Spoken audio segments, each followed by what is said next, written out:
Nós começaremos agora, hoje, o nosso 7º estudo dessa nossa série de santificação. E nesse contexto nosso de santificação, a gente tem estudado um pouco acerca do inimigo das nossas almas. Estudamos que devemos resistir a este mundo, lutar contra o mundo. Estudamos também que devemos resistir e lutar contra a natureza pecaminosa da nossa carne. E temos estudado também como resistir ao diabo, ao inimigo das nossas almas. E hoje eu queria falar um pouco dele como acusador. Na aula passada a gente falou dele como um tentador, na quinta-feira passada, que ele nos tenta, e entendemos que a melhor maneira de combatê-lo é resistindo a ele. Eu até citei aquele texto que diz: sujeitando-vos a Deus, resistindo ao diabo, ele fugirá de vós. Até fizemos aqui uma brincadeira dizendo que a igreja da Idade Média achava que pintando Satanás de forma chifruda e com rabo era uma maneira de lutar contra ele, de implicar com ele. E eu expliquei que a nossa maneira de lutar contra ele não é pintando ele vermelho, chifrudo e com rabo, mas sim sujeitando a Deus e resistindo às suas tentações. E hoje nós vamos entender que devemos sempre dar ouvidos à voz de Deus, à misericórdia de Deus, e menos ouvido às acusações que ele faz diariamente contra o seu povo e contra a nossa vida. E o texto que eu queria ler para começar é um texto que vai falar justamente sobre isso, Zacarias 3, sobre uma situação em que Satanás se coloca diante de Deus. Nós bem sabemos que uma vez ele se colocou diante de Deus para acusar Jó, e agora ele se coloca diante de Deus para acusar o sacerdote Josué. Então, em Zacarias 3, do versículo 1 ao 7, nós temos esse relato do acusador, nessa circunstância agora acusando o sumo sacerdote Josué. Diz assim o profeta Zacarias, no capítulo 3, a partir do versículo 1. Deus me mostrou o sumo sacerdote Josué, o qual estava diante do anjo do Senhor, e Satanás estava à mão direita dele para lhe opor. Mas o Senhor disse a Satanás: o Senhor te repreende, ó Satanás. Sim, o Senhor que escolheu a Jerusalém te repreende. Não é este um tição tirado do fogo? Ora, Josué, trajado de vestes sujas, estava diante do anjo. Tomou este a palavra e disse aos que estavam diante dele: tirai-lhe as vestes sujas. A Josué disse: eis que tenho feito que passe de ti a tua iniquidade, e te vestirei de finos trajes. E disse eu: ponha-lhe um turbante limpo sobre a cabeça. Puseram-lhe, pois, sobre a cabeça um turbante limpo e vestiram com trajes próprios. E o anjo do Senhor estava ali, protestou a Josué e disse: assim diz o Senhor dos Exércitos: se andares nos meus caminhos e observares os meus preceitos, também tu julgarás a minha casa e guardarás os meus átrios, e te darei livre acesso entre estes que aqui se encontram. Já já a gente volta comentando um pouquinho desse texto, mas como eu disse, esse é um texto em resumo, aonde Josué, o sumo sacerdote, é acusado por Satanás de estar sujo na presença do anjo do Senhor. E logo em seguida você vê que a atitude do anjo do Senhor é limpar, tirar as vestes sujas de Josué e colocar vestes limpas nele e dizer a ele: olha, ande de acordo com a minha vontade, ande nos meus caminhos. Mas já já a gente volta. Então eu disse que Satanás se apresenta como tentador e também como acusador do povo de Deus. Essa é uma das suas funções, acusar o povo de Deus. E na semana passada, nós falávamos também acerca dele se disfarçar. Nós líamos aqueles textos da Bíblia que diz que ele se apresenta como um anjo de luz. Nós líamos aquele texto da Bíblia que diz que ele faz sinais, prodígios e maravilhas. E nós dizíamos que a igreja fica esperando ele aparecer com rabo e com tridente, com chifre, quando na maioria das vezes ele se disfarça para justamente nos tentar de forma sutil, de forma ardilosa. Nós lemos um texto em que dizia que ele estava como um leão ao derredor procurando a quem possa tragar. E o leão, nós falávamos isso, é uma imagem que na Bíblia, na maioria das vezes, representa o Cristo, o leão da tribo de Judá. Então ele é mestre em ser um acusador, mas também em se disfarçar. E aí o livro e o texto que eu lia para fazer esse estudo de hoje, para trazer, o autor fazia alguns comentários acerca do inimigo das nossas almas, dizendo o seguinte, que nessa artimanha dele de disfarçar, ele é mestre em fazer com que nós encaremos aquilo que é mal como se fosse bom e encarar aquilo que é bom como se fosse mal. Ou seja, ele é mestre em inverter os valores das coisas. E isso é muito comum, é só você olhar para a sociedade. Infelizmente, isso tem invadido inclusive a igreja.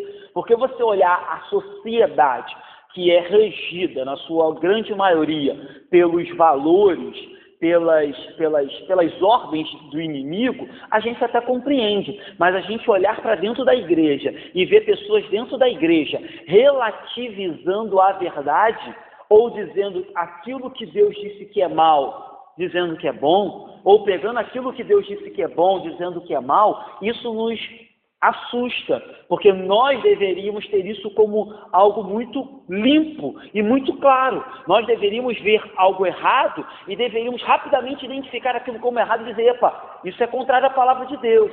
Nós deveríamos ver algo bom e automaticamente entender aquilo como bom à luz da palavra de Deus.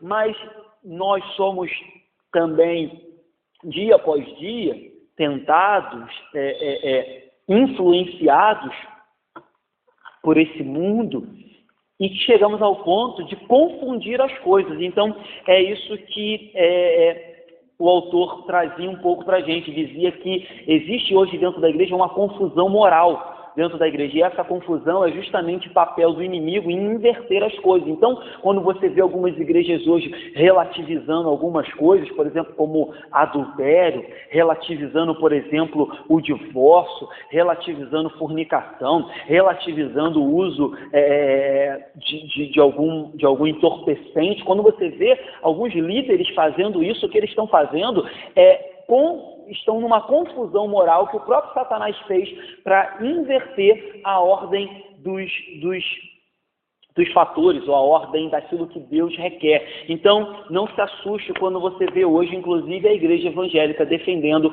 algumas coisas como homossexualismo, como aborto. Eu já falei um pouco sobre isso aqui. Cristãos que dizem, a decisão é da mulher. Querido, quando você diz a decisão é da mulher, quanto ao aborto, o que você está dizendo eu sou favorável ao aborto. É isso que você está dizendo.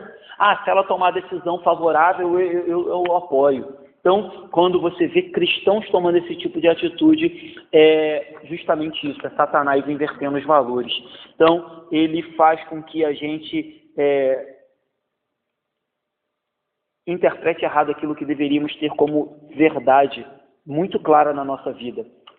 Isaías 5, versículo 20 e 21, vai falar um pouco sobre isso, sobre nos sentirmos bem quando fazemos aquilo que é errado e nos sentirmos mal quando fazemos aquilo que é certo. Isso é uma artimanha do nosso inimigo. Isaías 5, versículo 20 diz assim, ai dos que ao mal chamam bem, e ao bem mal, que fazem da escuridade luz, e da luz escuridade. Põem o amargo por doce, e o doce por amargo. Ai dos que são sábios a seus próprios olhos e prudentes em seu próprio conceito. Então é bem claro, né? É engraçado. Engraçado não, né? É a palavra de Deus. A gente consegue tirar da Bíblia versículos tão atuais e tão verdadeiros. Então ele diz, ai dos que fazem bem, chamam de bem o que é mal. Então, a gente vê isso constantemente acontecendo na sociedade e o mais triste é quando isso, de novo, repito, invade a igreja. Então, voltando ao texto, vemos um texto onde Josué, sumo sacerdote, estava com vestes sujas, e a primeira coisa que o inimigo faz é acusá-lo. E você vê que com a mesma velocidade que o inimigo se coloca para acusá-lo, o Senhor, que aqui alguns teólogos vão dizer que é o próprio Jesus, quando diz o anjo do Senhor, se coloca para defendê-lo, porque o próprio João, a gente vai ler esse texto daqui a pouco, diz que ele é o nosso advogado, que ele intercede ao Pai por nós. Então, alguns teólogos vão dizer que quando diz o anjo do Senhor estava ao lado do sumo sacerdote, Josué, é Jesus. Então, quando Satanás se coloca para acusá-lo, a resposta de Jesus é: olha, ele não é um tição tirado do fogo? E esse tição tirado do fogo, o que Jesus está querendo dizer com isso? Um tição, quando é tirado do fogo, ele vem sujo de cinzas. E aonde ele encosta, por mais que ele já tenha sido tirado do fogo, ele ainda suja, ele ainda deixa uma marca, porque ele ainda tem aquele resquício da onde ele estava, do fogo. E nós, crentes, que fomos tirados, a gente falava sobre isso sexta-feira aqui, na reunião dos jovens, nós que fomos tirados do fogo também, tirados do império das trevas, tirados das mãos de Satanás, somos lavados e remidos pelo sangue de Jesus, mas ainda temos resquícios dessa natureza pecaminosa, do pecado que ainda nos acompanha. Então, nós também somos tição tirados do fogo. Nós ainda carregamos conosco essa marca e essa natureza pecaminosa. Então, o que o Senhor estava dizendo para Satanás é: fique tranquilo, ele é um tição que eu acabei de tirar do fogo, e ainda vou limpá-lo e lapidá-lo. Então, você vê que, como eu disse, Satanás é rápido em chamar a atenção para o pecado, mas o Senhor também é rápido para apontar e dizer: calma, ele é um tição, eu acabei de tirar do fogo, ainda está sujo, ou seja, eu já o salvei, eu já o resgatei de lá, mas ele ainda não está totalmente livre do pecado. E assim é todo crente. Por isso, quando o senhor, no caso, falou tição, está se referindo o quê? É um negão? Não. É como se fosse um carvão, um pedaço de carvão. Sim, também. Ou até tem um pássaro que chamam também de tição. Mas aqui eu acho que é um pedaço de carvão. Aquilo que estava completamente sujo. Oi? Não, é o Josué que você vê na novela, não. É o sacerdote. Está aqui, ó. Sim, nessa visão específica é ele. Mas eu estou dizendo que hoje, toda vez que Satanás hoje se apresenta diante de Deus para falar: olha lá, o Sandro, pecador, olha lá a Vânia, pecadora, Deus faz a mesma correlação. Ele diz: olha, aquilo ali nada mais é do que um tição, eu resgatei do fogo. Então, o pecado que ainda habita nela, e no povo de Deus, ainda são resquícios desse fogo no qual eles estavam, no império das trevas. Então é isso, aqui o tição em específico é Josué, o sacerdote, que estava sujo. Não é a casa dentro do fogo, ele era criança. Aí eles resgataram ele, a casa era grande, né, de madeira, rapidamente fogo na casa. Aí chamaram ele de tição que tinha tirado do fogo. Sim, aqui é específico. Alguns teólogos vão alegar que lá em Esdras tem uma passagem que diz que o sacerdote Josué permitiu erroneamente, ou foi conivente, que seus filhos casassem com mulheres que não eram da tribo de Israel, com gentis. Então, alguns teólogos vão dizer que essa acusação de vestes sujas pode estar relacionado com isso, com a sua omissão ou com a sua autorização dos seus filhos se envolverem com aqueles que não eram para se envolver. Mas isso é só uma interpretação teológica acerca disso. Mas a verdade é que Josué, como qualquer outro sacerdote, né, o próprio Hebreus diz isso, tinha que levar a oferta pelo seu pecado antes de levar a oferta pelo pecado do povo. Era um pecador como outro qualquer. Então, pesar, a gente volta para isso. Então, a ideia de Satanás é fazer com que nós estejamos mais conscientes com a nossa sujeira do que com a misericórdia de Deus. Então, quando ele aponta o dedo para dizer: olha, ele tem vestes sujas, Deus diz: mas ele é um tição tirado do fogo, e faz questão de falar: olha, tira a veste suja e coloca uma veste branca. Então, também fazendo uma menção à nossa vida, é bem verdade que hoje é aquilo que certa feita eu falava aqui com o Guilherme, quando ele perguntava a questão de ser santo, mas ainda pecar, ser justificado, mas ainda ser pecador. E é aquilo que a teologia diz do já, ainda não. Nós já somos santificados, Deus já nos vê glorificados, mas ainda vivemos em pecado. É igual a questão aqui. Deus já nos vê glorificados, com vestes brancas, mais alvas do que a neve. Mas hoje ainda temos a mancha do pecado que constantemente nos assedia. Por isso que a gente está estudando como resistir ao inimigo e como olhar para a misericórdia de Deus e não dar ouvido à sua voz acusadora que dia após dia vem contra as nossas vidas. Então você vê que com a mesma velocidade que ele vem para acusar, o Senhor o repreende e diz claramente: o Senhor te repreenda, Satanás, porque ele é um tição tirado do fogo. E aí eu já mencionei aqui, mas eu vou ler lá em João, onde vai dizer, 1 João, que Jesus é o nosso advogado que intercede por nós e que pleiteia as nossas causas. 1 João, capítulo 1, versículo 9. Texto muito conhecido que diz: se confessarmos os nossos pecados, Ele é fiel e justo para nos perdoar os pecados e nos purificar de toda injustiça. Então, fique bem claro que o texto começa com uma condicional. Se confessarmos os nossos pecados. Então, o fato de Satanás nos tentar, o fato dele ser um acusador e nós sabermos que temos um advogado, não é um álibi também para vivermos uma vida à revelia e uma vida nos deleitando no pecado. Pelo contrário, se não houver arrependimento, se não houver sinceridade, também não há perdão de pecados, não há limpeza. Pelo contrário, o que há é evidência de que nunca fomos verdadeiramente filhos de Deus. E aí no capítulo 2, versículo 1 desse mesmo livro, de 1 João, diz assim: filhinhos meus, estas coisas vos escrevo para que não pequeis. Então a primeira ordem de João é: vocês devem, com o passar dos anos, adquirir maturidade espiritual para resistir à tentação e não pecar. Não cair com tanta frequência como vocês caíam quando eram do mundo e quando vocês eram novos convertidos. Tem que haver progresso, tem que haver maturidade, tem que haver crescimento. Então ele diz: eu escrevo essas coisas para que vocês não pequem.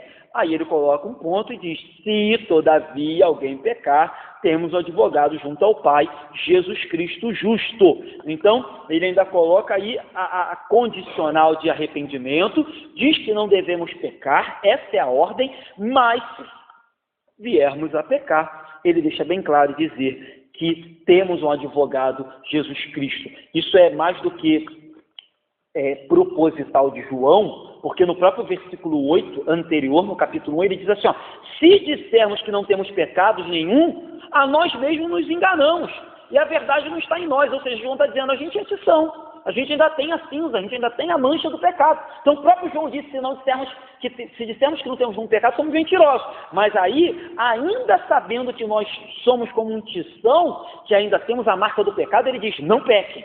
Todavia, se pecarem, tem um advogado junto ao Pai. Então, João amarra tudo muito bem direitinho. Ele diz: olha, eu sei que vocês são, eu sei que vocês ainda têm a mancha do pecado, eu sei que vocês são fracos, mas vocês têm um advogado junto ao Pai, mas isso não é bagunça. Ele diz: se confessarmos os nossos pecados, Ele é fiel e justo para nos perdoar. Então tem que haver uma relação aí de consciência para com a maneira como lidamos com isso, e não pegarmos os versículos isolados e usarmos em benefício do nosso próprio pecado, que acontece às vezes, né? Então, o anjo do Senhor, nós vimos aqui, removeu os trajes sujos de Josué, deu a ele vestes limpas, e é assim que eu disse que ele faz também com os remidos. É assim que ele faz comigo e contigo quando nos chama da vida que vivíamos. É isso que ele faz quando nos dá nova vida. Quando ele diz que as coisas velhas se passaram, eis que tudo se fez novo. É isso que ele faz diariamente. Claro, evidente, já falei aqui, essa verdade absoluta só veremos lá na glória, quando esse corpo corruptível se transformar em algo incorruptível. Mas hoje, o Pai, quando nos vê, já nos vê com a justiça de Cristo. O Pai, quando nos vê hoje, já nos vê cobertos pelo sangue de Cristo. Porque se Ele nos visse com base nos nossos próprios méritos, nas nossas atitudes, a gente estava perdido. Apocalipse 7:9 diz assim: Apocalipse 7:9, o título da Bíblia diz assim: a visão dos glorificados, ou seja, como seremos naquele grande dia. Depois destas coisas, vi, e eis grande multidão que ninguém podia enumerar, de todas as nações, tribos, povos e línguas, em pé diante do trono e diante do Cordeiro, vestidos de vestiduras brancas, com palmas nas mãos, e clamavam em grande voz, dizendo: ao nosso Deus que se assenta no trono e ao Cordeiro pertence a salvação. Então aqui a visão que João teve dos glorificados, que é como seremos naquele grande dia, aí sim, sem mácula, sem defeito. É aquilo que a gente diz também, que os teólogos chamam a atenção, que quando a gente critica os erros da igreja, em grande maioria, quando nós fazemos aqui menção, fazemos críticas à igreja brasileira, nós estamos criticando a igreja visível, porque a igreja invisível, Deus já a enxerga santa, sem mácula, incorruptível, como noiva virgem ataviada para o casamento do noivo. Então, nós olhamos para as imperfeições, de novo, a questão do já e ainda não, já é a noiva do Cordeiro, mas ainda não encontra-se no seu estado de plenitude, de perfeição, que não vamos alcançar aqui nessa terra. A igreja congregacional nunca vai alcançar essa perfeição, mas o Cristo, quando olha para sua noiva, já a vê ataviada, adornada, sem mácula, coisa que a gente bem sabe que igreja nenhuma hoje é, dependente da denominação, da denominação, independente até da linha teológica que siga, não existe. Então, após ser removido a iniquidade de Josué, você vê que ainda vem uma admoestação do Senhor, porque no versículo 7 diz assim: assim diz o Senhor dos Exércitos, se andares nos meus caminhos e observares os meus preceitos, tu também julgarás a minha casa e guardarás os meus atos, e te darei livre acesso entre aqueles que aqui se encontram. Então você vê assim, ele foi admoestado, na verdade ele foi acusado por Satanás, né? E admoestado pelo Senhor. Então assim, o Senhor não negou que ele tivesse com as vestes sujas. Pelo contrário, o Senhor tanto concordou que ele estava com as vestes sujas, que mandou trocar as vestes deles. Então foi como a mulher pecadora. O Senhor não negou o pecado dela, tanto que o Senhor diz: vá e não peques mais. Ou seja, o que eles estavam falando era verdade, só que eles eram hipócritas. Não os permitir que apedrejassem você, primeiro porque eles não trouxeram um cara que estava contigo no adultério, que deveria morrer junto. Primeiro erro daquela passagem. Segundo erro, que eles eram hipócritas, porque eles cometiam pecados tão graves quanto e estavam querendo te acusar. E terceiro, que eles queriam pegar Jesus numa pegadinha do malandro, porque Jesus não tinha autoridade civil para ordenar a morte de ninguém. E eles queriam, com aquilo que Jesus fizesse, quando Jesus ordenasse, é verdade, apedrejem ela, eles iriam acusar Jesus de estar cumprindo a lei, beleza, mas eles iam acusar Jesus de estar usurpando o poder que era de Roma, de decretar a morte de alguém, tanto que quando eles queriam matar Jesus, eles levam Jesus para quem? Para as autoridades romanas, porque eles sabiam que os sacerdotes não poderiam decretar a morte de ninguém. Então ali existem 3 erros naquela passagem que todo mundo pega ela e diz: olha como Jesus foi bonzinho, olha, não julgueis, sendo que ali ninguém entende que existem as 3 questões. Não levaram o camarada que estava junto com a mulher, os que a acusavam eram hipócritas no seu julgamento, e Jesus não tinha naquele momento autoridade para ordenar a morte de ninguém, porque ele não era autoridade civil constituída pelo Império Romano. Então, mas Jesus em nenhum momento isenta ela. Jesus diz: vai, não faça mais, porque realmente tu estava em pecado, te pegaram mesmo no pecado. E aqui é a mesma coisa. Então, enquanto Satanás nos acusa para nos destruir, que foi o que ele fez com Josué, ele acusou Josué para tentar fazer com que Josué ou se sentisse envergonhado, ou tentar desqualificar a função de sacerdote de Josué. Enquanto ele acusa com esse intuito, o Senhor repreende com o intuito de restaurar Josué, de dizer: olha, Josué, era verdade o que ele estava falando. mas eu acabei de trocar as suas vestes, ande correto, ande em santidade, porque é isso que eu desejo. Então, a acusação do inimigo vem para nos causar dano e nos afastar de Deus, e é o que a gente vê com muitos irmãos crentes que às vezes caem em pecado. Satanás vem e os acusa com o intuito de causar dano e os afastar mais ainda de Deus.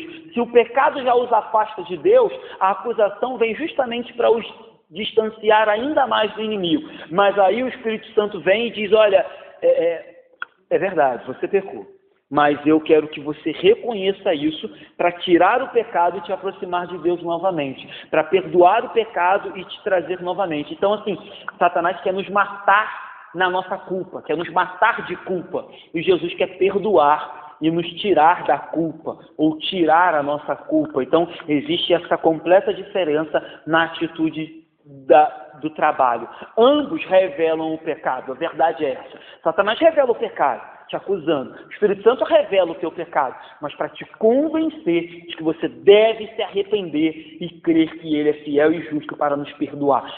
Ambos trazem o pecado à tona. Às vezes a gente acha que consegue esconder o pecado.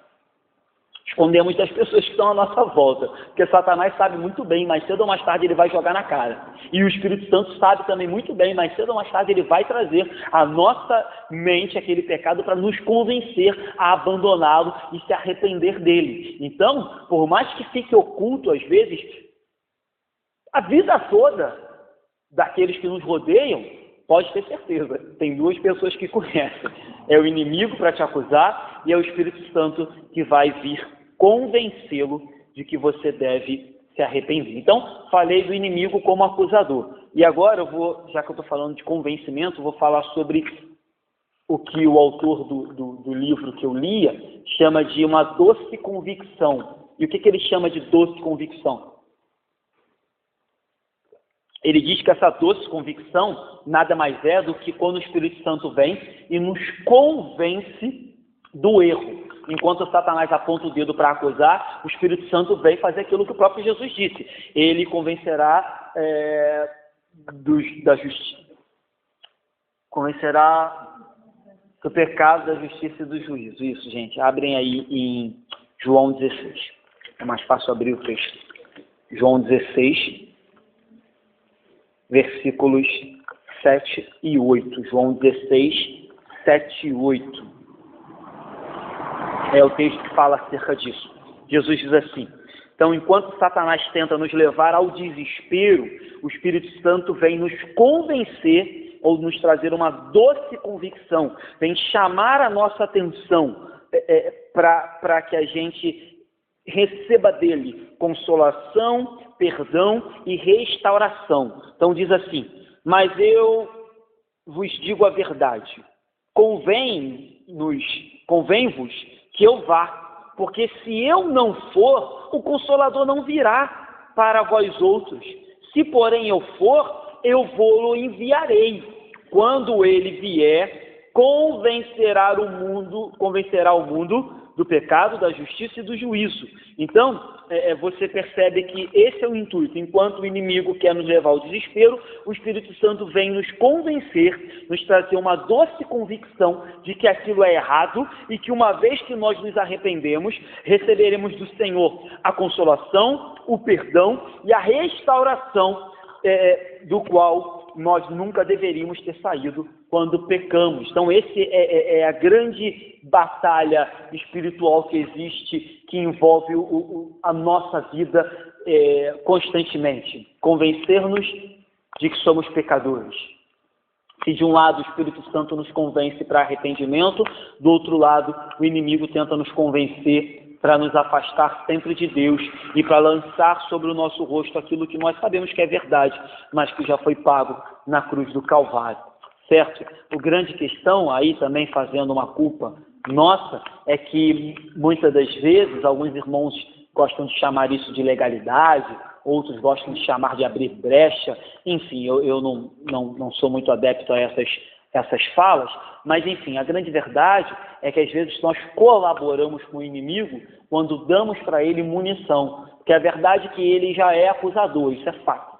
A verdade é que ele vai passar a vida toda tentando nos acusar, isso é fato. Inclusive trazendo pecados antigos e que já foram até confessados e perdoados. Isso é papel dele. O problema é quando nós o ajudamos diariamente com pecados cotidianos, rotineiros, dando para ele ferramenta e instrumento para nos acusar. Esse é o problema, entendeu? O papel dele é acusar. O papel dele é trazer a nossa mente, falar besteira no nosso ouvido. O problema é quando a gente entrega a ele de mão beijada um monte de erro todo dia para ele vir e buzinar. É porque eu estou entendendo, né? As coisas do Guadalajara, né? Eu estou entendendo. Mas eu estou falando uma coisa que às vezes entristece é isso. Eu estou falando o diabo, não. Então o diabo não vem feio, pintado, chifre, não vem. Mas a gente fica assim, o que entristece o coração de muita gente, que às vezes se afasta até de Jesus, né, vai embora e não volta mais. Por quê? Porque muitas das vezes o diabo vem numa cara tão bonita de uma pessoa que é cristã e a gente custa entender essas coisas. O diabo também vai cuidar uma coisa que você às vezes não sei quando, e isso, muito, às vezes Deus, né, entendeu e depois as pessoas, aí o diabo vem e muda, mas eu acho que a gente tem que tomar muito cuidado com isso, né? Porque muitas vezes a pessoa, desde de seguir Jesus, fica numa fundação do diabo que foi usada numa pessoa de carinho comunista, de carinho, não é verdade? Eu estou entendendo, né? Sim, tá certo. Ele, na grande maioria das vezes, vai sempre se travestir de algo agradável, aparentemente bom, aparentemente até legal, para nos levar a tropeçar, né? Até porque eu falei isso aqui na quinta-feira passada. Se ele aparecesse realmente de rabo, tridente e chifre, qualquer crente, o mais fraco que fosse, o identificaria e falaria, ó, sai para lá. Mas se ele aparecer, de acordo com as nossas cobiças, nós estamos muito mais perto de cair. Então ele aparece para aqueles que o problema é dinheiro, uma tentação em dinheiro. Para aqueles que é arrogância, ele vai oferecer oportunidade de ser arrogante. Para aqueles que é uma traição, ele sempre vai aparecer uma proposta sedutora e sempre bela. É aquilo que a gente diz que, né, a grama do vizinho é sempre mais verde, né? Seja na igreja, sendo na esposa, sendo lá o que for, a grama do vizinho é sempre mais bela. Por que será, né, que a grama do vizinho é sempre mais bela? Porque provavelmente o inimigo está embaçando a nossa vista para nos fazer acreditar que a grama do vizinho é mais bela, sendo que o intuito ali é só tirar a nossa atenção e nos fazer pecar. Então tá certo, é isso mesmo. Só um pouquinho. Já que estão falando em diabos, hoje eu estava ouvindo um estudo na televisão, então o teólogo fala a respeito de anjos caídos. Então ele falava a respeito do diabo.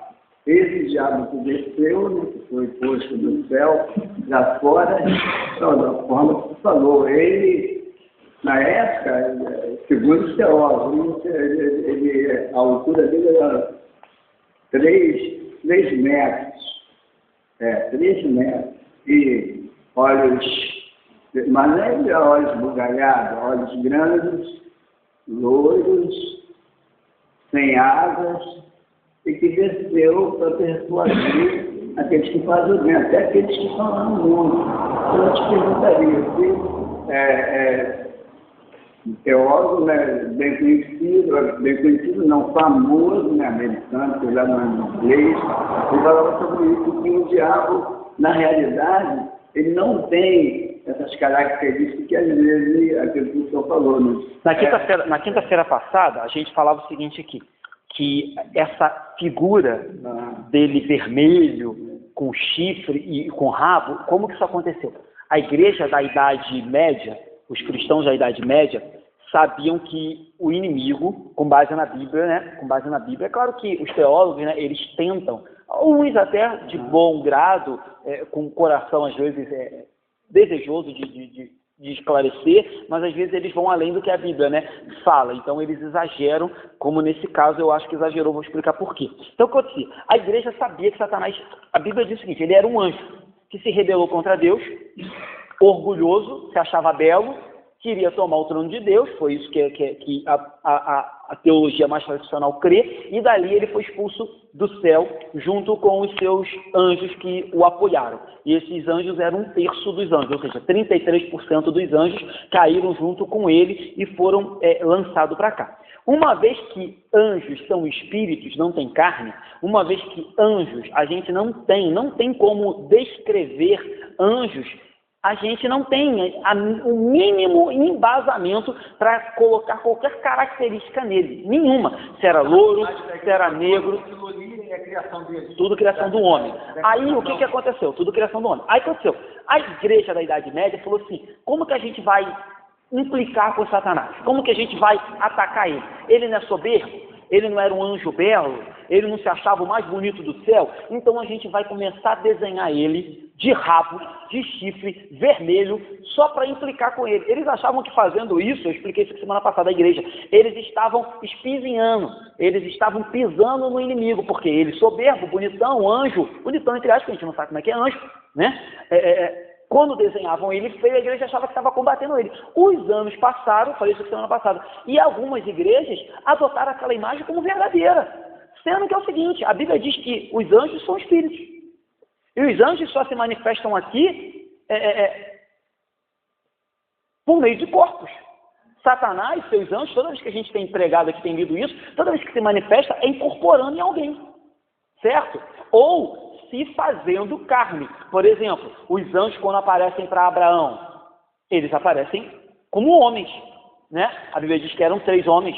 Então, assim, a verdade é que se a gente for levar com aquilo que a Bíblia nos deixa dizer, Satanás como um anjo, ele poderia parecer qualquer pessoa, desde um chinês até um africano, um brasileiro, ele poderia se travestir de qualquer fisionomia, mas a Bíblia não nos deixa trazer, como é que fala? Afirmar essas coisas, entendeu? Eu faço isso com dedução, porque os anjos de Deus, quando apareceram na Bíblia, apareceram, falaram, conversaram lá, como quando foi em Sodoma e Gomorra, tanto que queriam abusar dos anjos, não queriam abusar dos anjos sexualmente.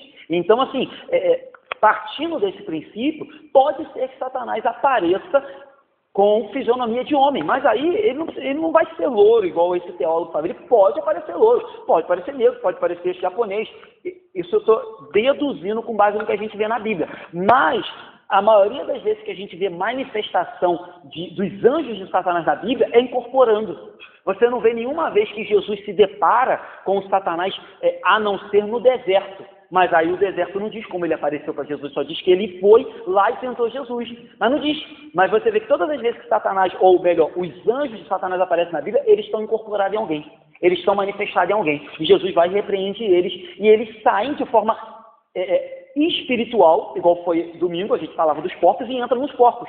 Então, assim, eles estão aqui agora como espíritos, forma incorpórea, forma imaterial. Então, falar que ele era louro, assim como eu já falei aqui, desenhar Jesus branco de olhos azuis, tudo furado, tudo, claro, teólogos que às vezes foram com boa intenção, mas eu acho que foram além do que a Bíblia nos permite dizer.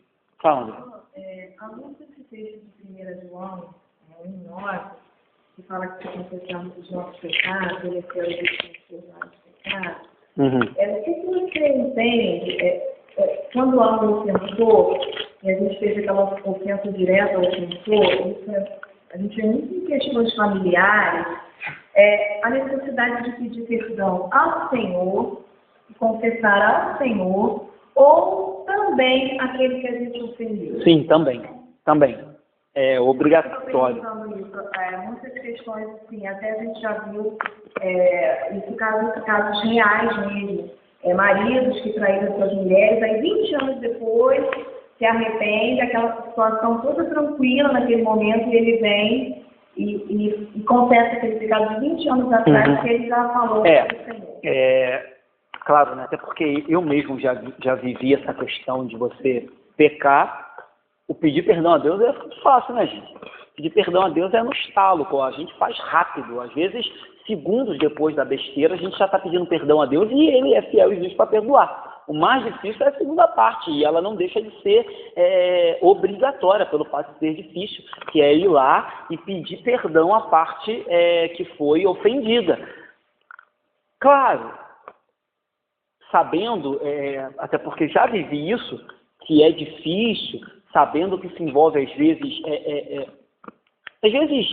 coisas terríveis e dificílimas, eu entendo sim que haja um processo, entendo sim que é necessário um tempo, às vezes, amadurecer, orar, às vezes esperar o ânimo acalmar, mas tem que haver esse pedido.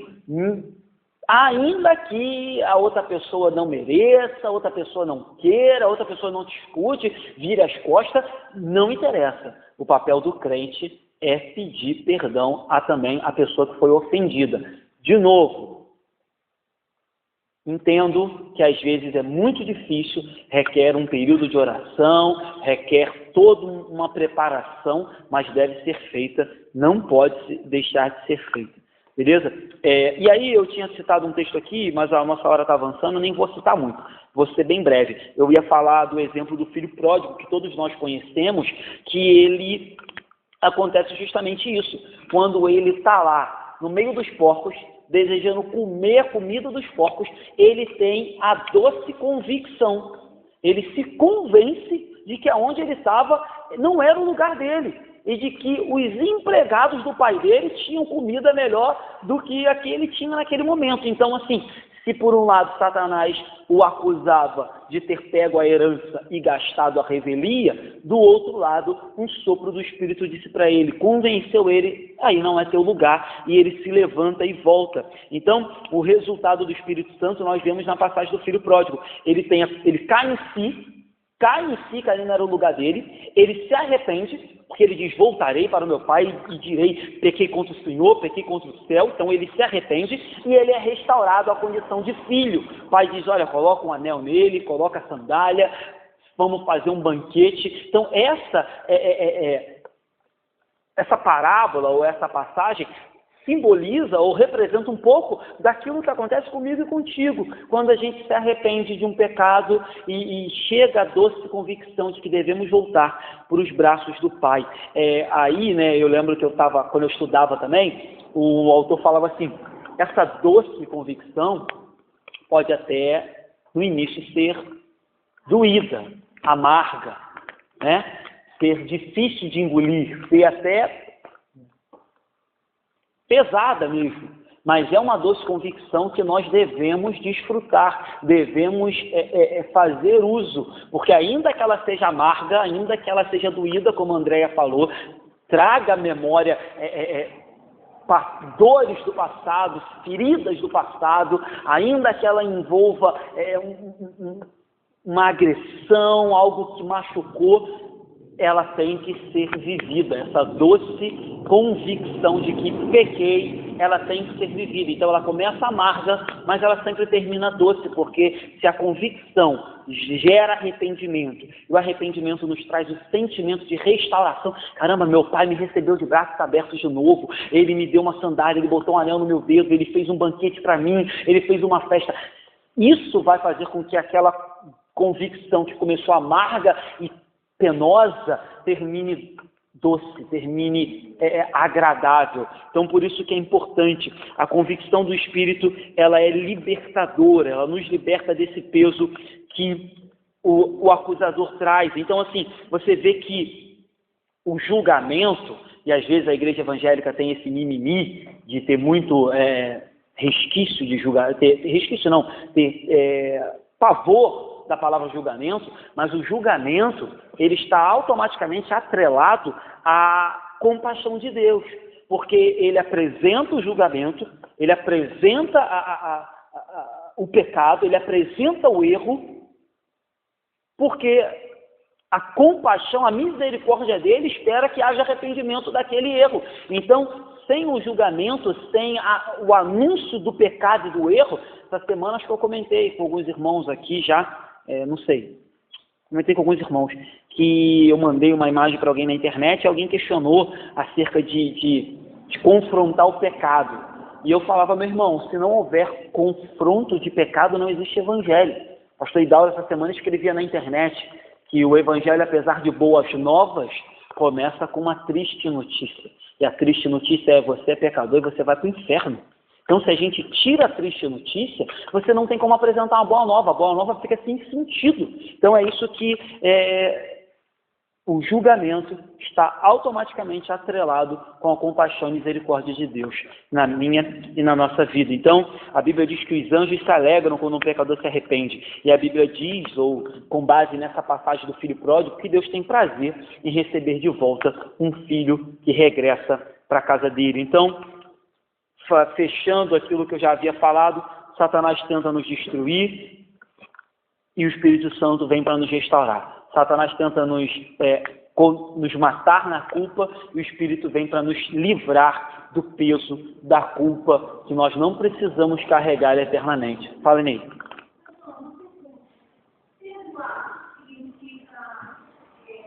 Não perdoar. Esquecer o que nós devemos esquecer totalmente. Minha irmã, acerca do perdão, por ser um assunto muito difícil de lidar, porque nós temos dificuldade quanto a isso, e tanto temos dificuldade que... A pergunta é o fato de não ter esquecido. Quer dizer, não ter esquecido. Eu entendi. Antes mesmo de você terminar, eu tinha entendido. Por isso foi que Jesus foi tão duro acerca do perdão, porque ele sabia que a nossa natureza é totalmente contrária ao perdão. Ele sabia disso. E a sua dúvida, e aí de novo a gente vai entrar num campo do entendimento de cada pastor, e eu vou dar o meu, até porque penso eu que o meu seja bíblico, apesar de não ser, enfim, totalmente certo quanto a isso, digo, de obrigar as pessoas a fazer. É que eu acho que a gente não é robô.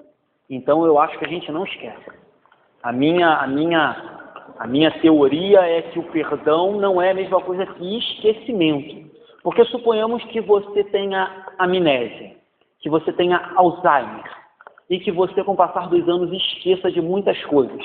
Esquecer é a mesma coisa que perdoar? Não, porque você pode ter Alzheimer, esquecer e não perdoar. Mas eu acredito que você pode perdoar e não esquecer.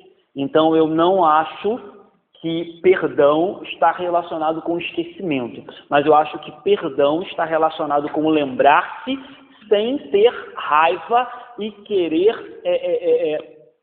se vingar ou querer devolver na mesma moeda. Entendeu? Então, eu acho que perdão está relacionado a lembrar, mas lembrar sem rancor, lembrar sem carregar culpa, lembrar sem trazer contigo aquele desejo de responder na mesma moeda. Então, eu digo por mim, porque em todas as vezes que precisei perdoar alguém, digo por mim, eu não esqueci. Às vezes os anos passam e é verdade que eu fico anos sem lembrar, mas é inevitável que, às vezes, se eu passo por um lugar, se eu vejo alguma coisa, ou se eu vejo a pessoa que me ofendeu, é inevitável. Eu não tenho Alzheimer, eu não tenho problema de cabeça, que eu lembro, mas eu não lembro com aquela mesma mágoa que tinha no meu coração na época em que eu fui ofendido e que eu fui magoado por aquilo. Então, eu sou totalmente contrário, mas você vai entrar em igrejas de pessoas que vão dizer que se você não esquece, você não perdoou. Não penso assim, certo?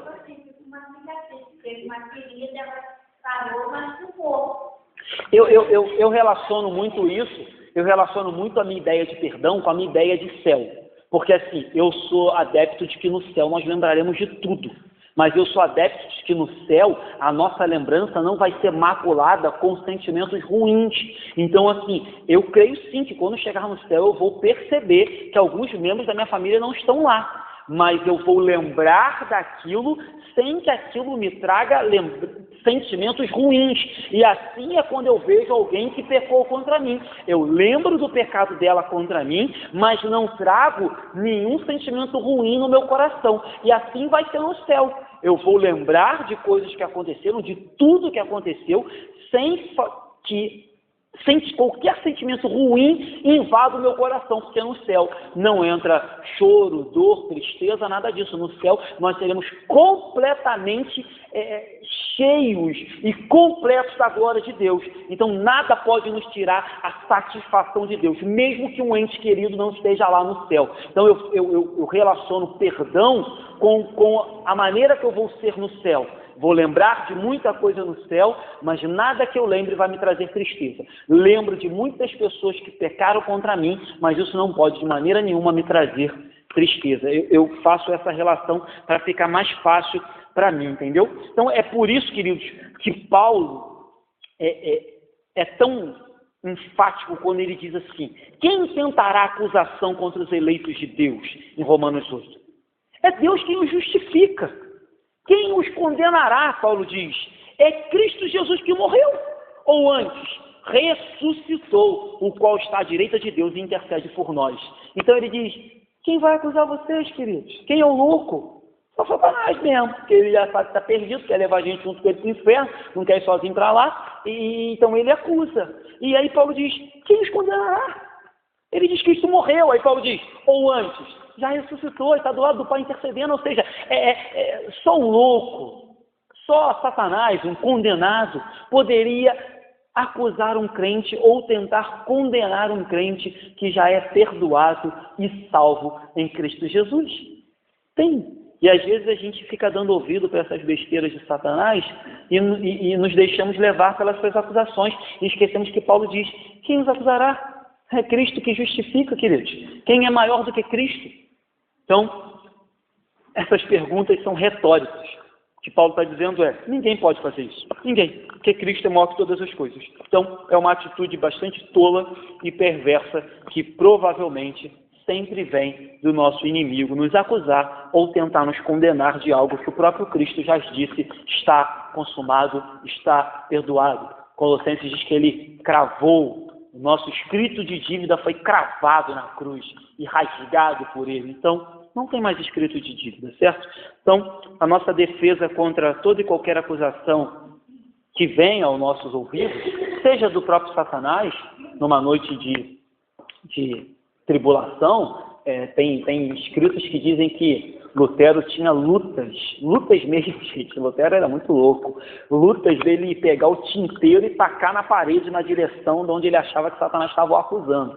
Então, Lutero tinha muito essa luta espiritual com acusações, com Satanás o acusando. Então, assim, seja numa noite dessa de treva, que você talvez tenha ali um embate com o inimigo, ou seja até, às vezes, alguém querido, que é usado por Satanás para falar uma besteira, para acusar, como o próprio Pedro foi usado por Satanás para falar besteira, a gente tem que lembrar do Evangelho. O Evangelho é o poder de Deus para salvar o pecador, todo aquele que crê, ponto. Independente dos pecados que cometemos, independente do nosso passado, independente da queda que tivemos ainda quando crente, mas se verdadeiramente você tem convicção no seu coração de que você se arrependeu e confessou aquele pecado, meu irmão, creia no Evangelho. Porque aí também entra aquela questão que você, às vezes tem gente que acha que fazer isso é piedade. Tinha uma irmã lá no Barreto que todo domingo ela vinha: mas eu tenho certeza se Jesus vai me salvar, sabe? Parece um misto de piedade. Ah, porque eu sou tão pecadora, eu acho que Jesus não vai me salvar, eu acho que eu sou muito ruim. No começo parece piedade. Olha como essa irmã, ela tem convicção de que é pecadora. Mas chega uma hora, meu irmão, que isso começa a se tornar o seguinte: desconfiança no poder de Deus. Desconfiança de o que ele diz na Bíblia é verdade. Se ele diz que está salvo, irmão. Se ele diz que ele é fiel, justo para perdoar, está perdoado. Ah, mas eu cometi um negócio quando eu era jovem, absurdo. Ela tinha cometido um pecado absurdo aos olhos humanos, na juventude. E ela me contou. Realmente era um pecado absurdo. Mas eu falava: minha irmã, a Bíblia diz que Jesus perdoou. Então, assim, a gente tem que tomar cuidado com isso. Que às vezes a gente mistura senso de arrependimento com desconfiança de Deus. Cuidado, meu irmão. Pediu perdão, se arrependeu, esquece esse negócio.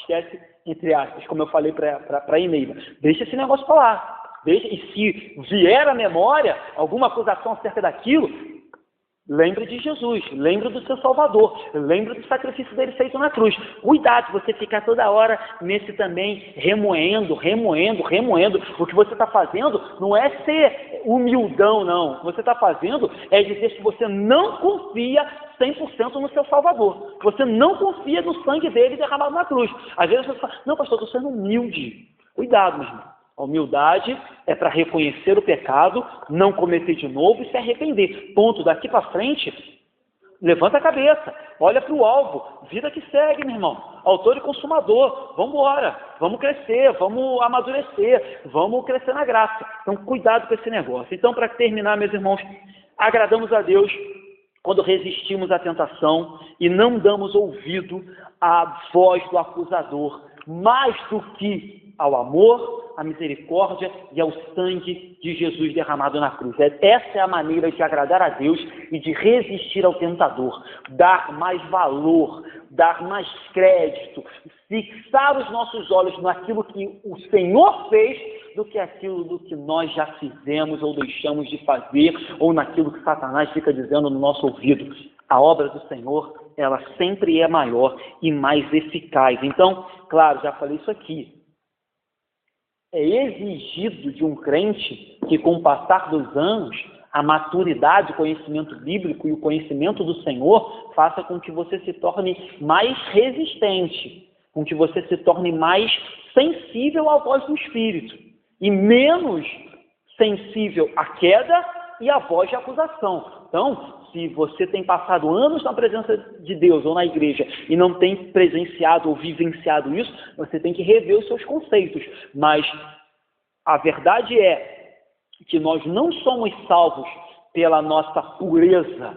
Somos, lembra do começo do estudo, como um tição. Ainda temos sujeiras, ainda carregamos a marca do pecado em nós, mas somos salvos por aquilo que Ele fez na cruz do Calvário. Eu já falei isso aqui 20 vezes. Ninguém vai entrar no céu com a conta zeradona, zerado de pecados. Jesus voltasse hoje, todo mundo que está aqui, inclusive eu, iríamos para o céu com pecados, mas pecadores arrependidos, não com pecados habituais.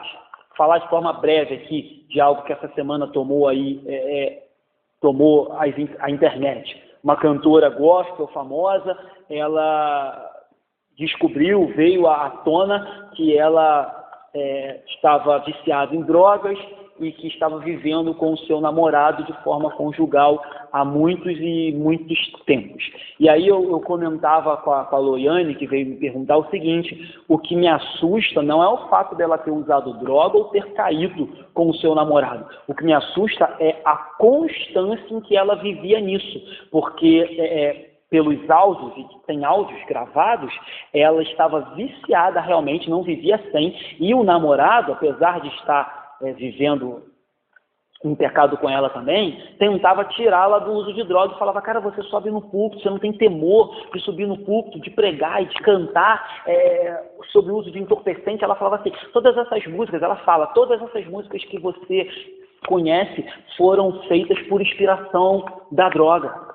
Então, assim, o que me assusta não é a queda de um crente, que a própria Bíblia diz que o cair do homem e o levantar é de Deus. O que me assusta é viver rolando na lama, viver se lambuzando no pecado. Isso me assusta. Isso é sinal de que ou você já está muito, muito, muito longe de Deus, ou de que você, na verdade, nunca foi dele. Então, isso me assusta. Então, entenda isso. Sermos convencidos do nosso pecado é algo que aparentemente é doloroso, ninguém gosta de ser confrontado pelo pecado, mas é algo que nos traz uma doce convicção de que Ele é fiel e justo para nos perdoar, nos restaurar e nos receber de volta em casa como um filho pródigo, do lugar de onde nós nunca deveríamos ter saído. Então, guardemos isso. Satanás é rápido em nos acusar. E o Senhor está de braços abertos, pronto para nos perdoar, se nos arrependermos dos nossos pecados e os abandonarmos.